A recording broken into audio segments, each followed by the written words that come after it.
എൻ്റെ വീട്ടിൽ ഒരു ടീഷർട്ട് ഞാൻ ചെയ്ത് വെച്ചിട്ടുണ്ട്. പിന്നെ ദീപയെടുത്ത് പറഞ്ഞാൽ ദീപ എടുത്തേരും.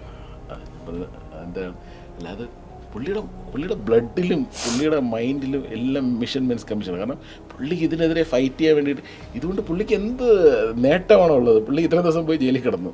പുള്ളിക്ക് സാമ്പത്തിക നഷ്ടം, മാനനഷ്ടം, നിങ്ങളെപ്പോലെ പറഞ്ഞ ഈ ട്രോളന്മാരുടെ പെരുമഴ. പക്ഷേ ഈ എഫേർട്ട് പുള്ളി എടുത്തതിൻ്റെ ബലം എന്നായാലും അതിനൊരു റിസൾട്ട് ഔട്ട്കം വരുമെന്ന് വിശ്വസിക്കുന്ന ഒരാളാണ്. കാരണം പുള്ളിയെപ്പോലെ ഒരാൾ മേ ബി എന്നെക്കാളും എഡ്യൂക്കേറ്റഡ് ആണ് പുള്ളി. അപ്പം അത്രയും എഫേർട്ട് പുള്ളി ഇതിനു വേണ്ടി എടുക്കുന്നത്, പുള്ളിക്ക് ഇതുകൊണ്ട് ഒരു രൂപയുടെ സാമ്പത്തിക നേട്ടമില്ല. ഉണ്ടോ?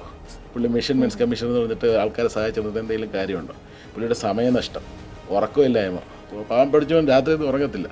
അപ്പോൾ ഈ ഇത്രയും കാര്യങ്ങൾ അത്രയും എടുക്കുമ്പോൾ ഈ എടുത്ത ആളെക്കുറിച്ച് ഇത്തരം ട്രോളുകൾ കാണുമ്പോൾ നമുക്ക് സങ്കടം തോന്നിയിട്ടുണ്ട്. കാരണം രാഹുൽ ഈശ്വർ എന്ന് പറഞ്ഞ ഒരു വ്യക്തി, രാഹുൽ മാങ്കൂട്ടത്തിനെ അവർ പലപ്പോഴും പല വേദികളിലും എതിരായിട്ട് സംസാരിച്ച ആൾക്കാരാണ്.